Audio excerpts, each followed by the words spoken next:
Pendetanya pendukung wali kota, dan wali kota itu mencari masa, tanda kutip ya, cari masa dalam gereja supaya dia terpilih lagi balik, Bang. Pendetanya tinggalin aja, itu pendeta sesat itu. Mereka kerjasama, Kalau Pak. pendeta ikut-ikutan politik sesat itu, tinggalin aja itu. Ya. Dan itu banyak, Pak, terjadi di Iya, itu kemarin yang di Medan kan juga sama itu, sampai yang bagi si Gubernur Sumatera Utara itu waktu nyalon kan bagi-bagi duit di dalam gereja, tolol gerejanya tuh. Iya. Gereja tolol itu. Itu kayak si Juga. sama Mawar Saron tuh kan, si almarhum itu Yakub Nahuai itu kan. Iya. Wah, Prabowo nanti sama si itu juga Tiberias kan. Iya. Wah, itu jemaatnya tolol tuh yang masih mau ikut. Suara Tuhan berkata Prabowo menang, api cirit yang nggak taunya kan. Wah, itu suara Tuhannya Tuhan apa? Tuhan Jailangkung kali itu kan. Dan itu kan, Pak, semua dihalalkan dalam segala cara. Iya, makanya tinggalin aja kalau pendeta-pendeta begitu tuh. Wah, ini pendeta-pendeta bodong semua ini.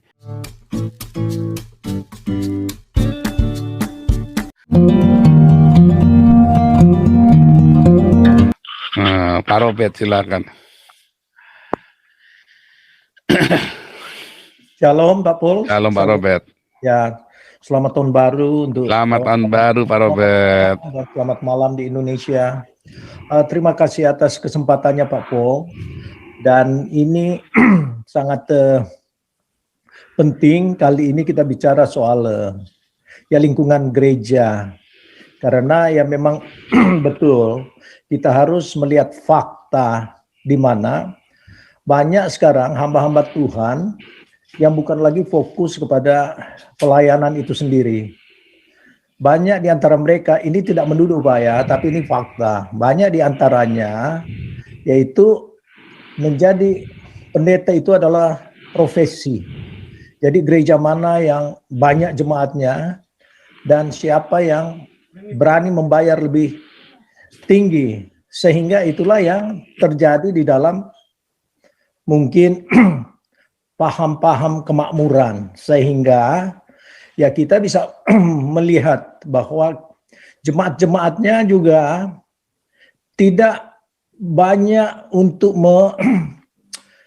melihat kepada tujuan bergereja itu sendiri, karena ya memang kalau pendeta-pendeta yang model seperti itu ya kebanyakan tidak ada Bible study dan sifatnya monolog, Pak. Jadi pendeta itu sepertinya ya seperti raja-raja kecil yang tidak lagi berkecimpung dengan jemaat-jemaat. Karena ya kalau gereja 10.000 orang bagaimana ada silaturahmi dengan jemaatnya, tentu itu nonsen. Jadi di sini sebenarnya ya kita mendapatkan juga pencerahan mungkin ya dalam diskusi ini Pak Pol itu ya saya yakin sekali sangat transparan dalam hal seperti ini. Sehingga jemaat banyak yang tidak, ya maaf kata, tidak dewasa di dalam bergereja. Sehingga juga terjadi bahwa gereja itu dicari ya gereja yang mega church misalnya, atau pendetanya yang memang gaya-gaya flamboyan seperti ya pendeta 15M. Karena ya memang itu jemaat yang belum itu. Tidak pernah diajak untuk mungkin pendalaman Alkitab. Dan itulah produk-produk juga daripada gereja dan jemaat yang gampang dipengaruhi oleh pelayan-pelayan Tuhan yang mempergunakan kesempatan ini untuk diri sendiri. Jadi misalnya kalau ada jemaat yang agak kritis, ya justru ya kalau bisa dijauhi. Dan terjadi bagaimana keikutsertaan kita juga di dalam menyuarakan hal-hal yang penting di dalam mungkin pemerintahan, karena ya kita tidak pernah lepas di dalam keinginan kita juga untuk melihat suatu keadilan. Jadi dari gereja itu sendiri banyak framing yang disebabkan oleh hamba-hamba Tuhan yang fokus kepada teori-teori kemakmuran. Dan hal lain, di mana dalam gereja banyak yang tidak transparan soal keuangan. Jadi jemaat cuma tahu saja ya, pokoknya kalau nanti ada pertemuan, meeting kita bicarakan keuangan, tapi tidak details disampaikan bahwa uang daripada gereja sekian yang dipergunakan sesuai dengan keperluan yang dibutuhkan secara detail. Jadi di sini kita sebenarnya diajak untuk kritis juga di dalam gereja. Karena dalam gereja itu sendiri banyak pembodohan. Jemaat itu dengan suatu keyakinan, khususnya kalau saya pelajari berdasarkan pengalaman, ya kalau jemaat baru ya manut saja, mereka tidak banyak memberikan juga pendapat karena pikir ya mereka tidak tahu. Nah, masalah di sini adalah kesalahan daripada leader itu sendiri. Tidak membuka untuk menyampaikan kebenaran dan juga itu yang sistem monolog. Di mana kalau pendeta itu ya pokoknya dia berbicara di atas mimbar seperti ya seorang raja yang tidak bisa diinterupsi. Ya kita mengerti dalam khotbah ya banyak juga ya dari gereja-gereja mungkin tradisional ya tidak seperti itu. Tetapi paling tidak ada suatu cara untuk membuka wawasan daripada jemaat itu sendiri dalam mungkin Bible study. Jadi ya mungkin ini yang perlu ya kita diskusikan. Kebetulan ya ini hari ini berkaitan dengan gereja, perkembangan gereja dan untuk mengedukasi jemaat karena suatu pengalaman Pak ya, tahun 1998 di mana banyak eksodus orang-orang Indonesia khususnya Chinese dari Surabaya yang ke United States karena adanya persekusi di zamannya reformasi itu.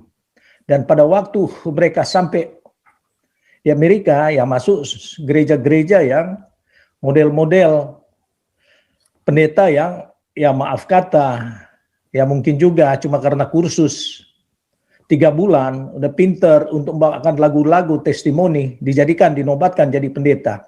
Jadi di sini adalah kelemahan-kelemahan di mana ya jemaat juga tidak ingin mencari tahu bagaimana sebenarnya menjadi orang Kristen yang bertumbuh. Karena tanpa bertumbuh keimanan kita akan terbawa dengan ya semua pengaruh-pengaruh yang apa yang disampaikan oleh pendeta sepertinya semuanya sudah benar. Model di Amerika dulu ya Benny Hinn itu dianggap wah karena dia monolog apa saja dan bahkan membuat apa yang dia inginkan, tetapi ya Tuhan juga yang mencampakkan seperti itu. Dan banyak di kalangan juga pendeta orang Indonesia yang seperti itu. Jadi model flamboyan, bisa untuk mengadakan suatu miracle tanpa mereka melihat bahwa kehidupan kita bernafas setiap hari itu merupakan suatu miracle of God juga. Jadi di sini kematangan di dalam keimanan itu yang mungkin dibutuhkan oleh gereja-gereja yang akan menuju kepada suatu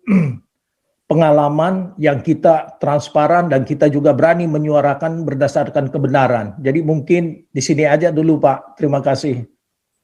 Boleh saya tambahkan Pak? Silakan. Nah, ini Pak, memang seperti kata Pak Robert itu di sini lebih ngeri Pak. Jadi kalau mungkin di Amerika mungkin tatanannya mungkin masih apa ya namanya? Masih bagus lah katakan seperti itu. Tapi di Indonesia ini Jabodetabek khususnya itu yang berduit Pak, itu bisa langsung diangkat jadi penatua Pak. Yang punya uang banyak. Yang punya harta banyak. Nah, itu langsung duduk di depan Pak. Bisa-bisa itu langsung besoknya dia bisa jadi penatua. Walaupun dia tanpa proses apa yang mereka berikan aturan di dalam gereja itu secara organisasi mereka langsung bisa Pak. Nah itu hebatnya di gereja di Jabodetabek ini Pak. Mungkin itu satu tambahan Pak buat gereja di Indonesia.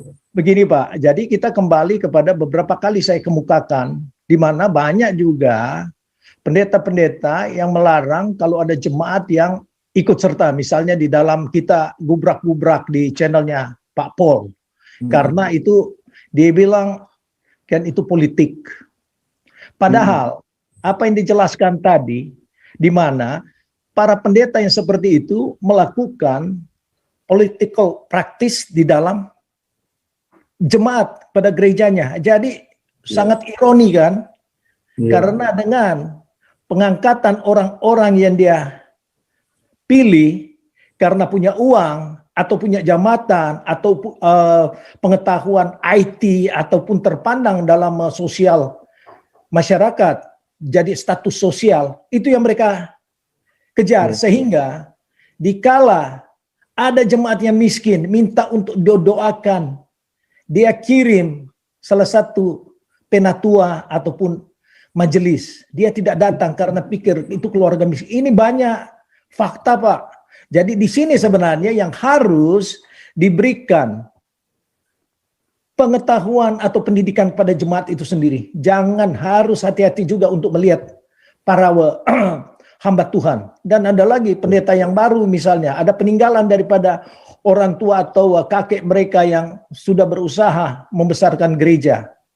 Nah, setelah itu yang sudah jemaat banyak, ya dia meraup semua keadaan yang begitu makmur dalam gereja.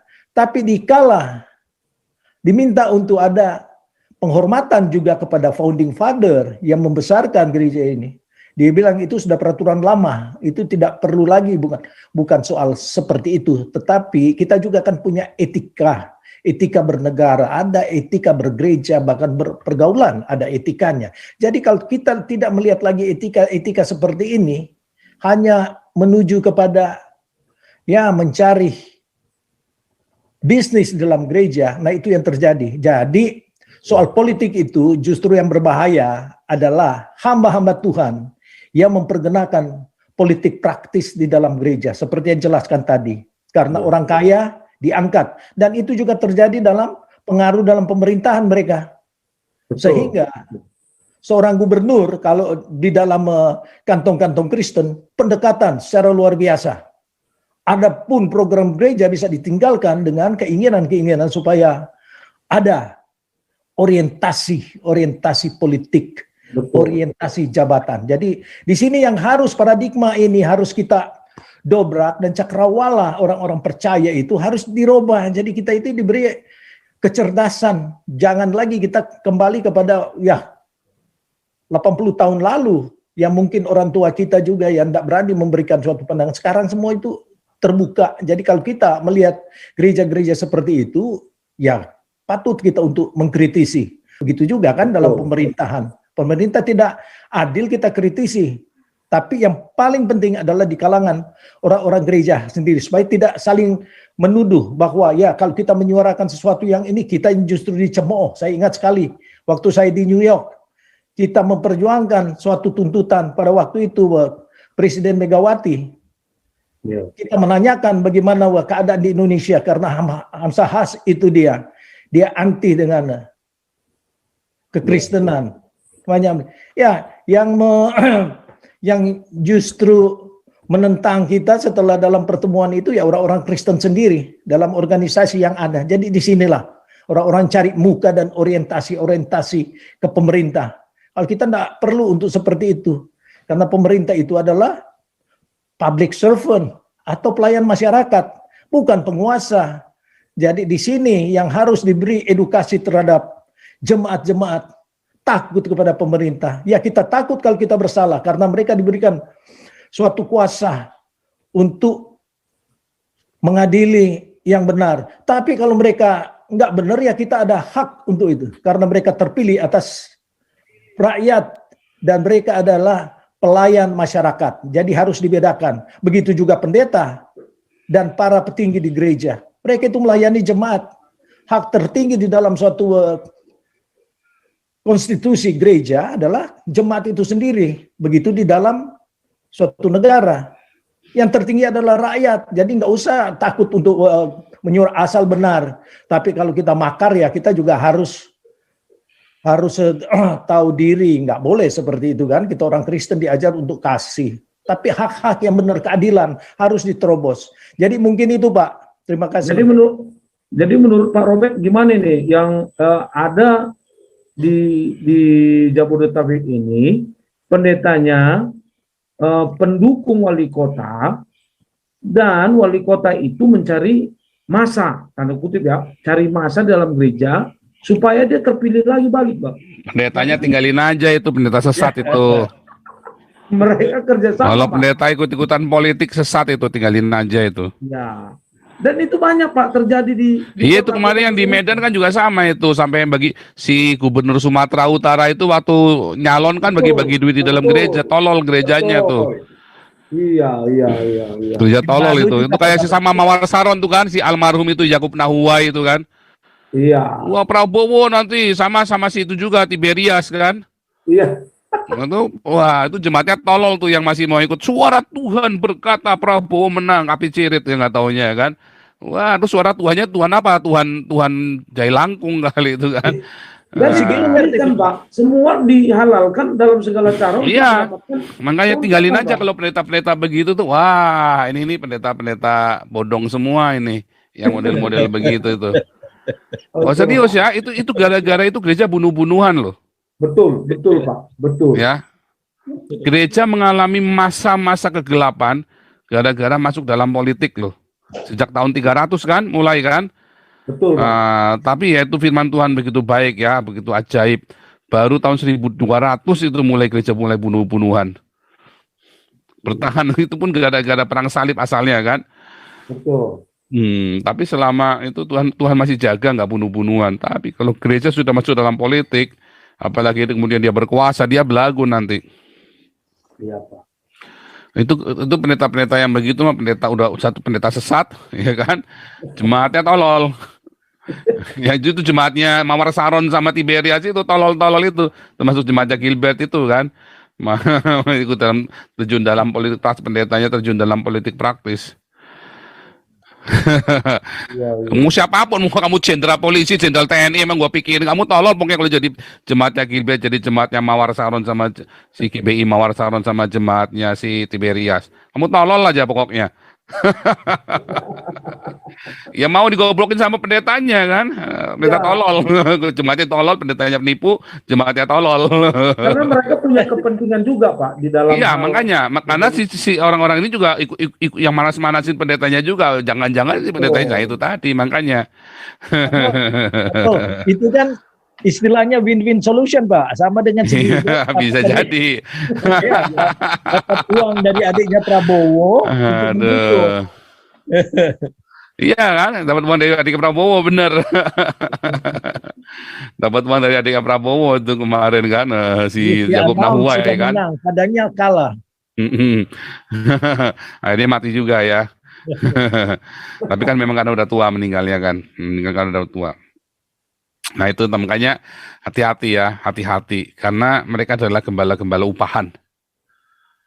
Wah menghakimi bukan, saya ngasih tahu itu kan kejadiannya sudah nyata, bukan menghakimi. Kalau menghakimi itu nggak jelas, terus saya ngomong salah bener. Itu kejadiannya sudah di depan mata, kita kasih tahu, kita nasihati.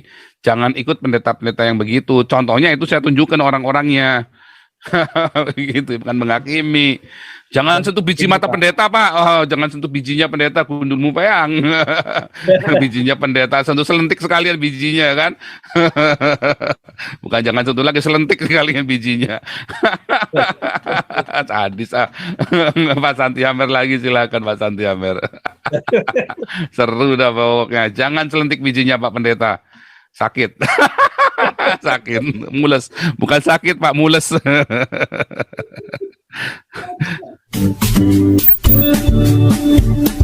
Nih.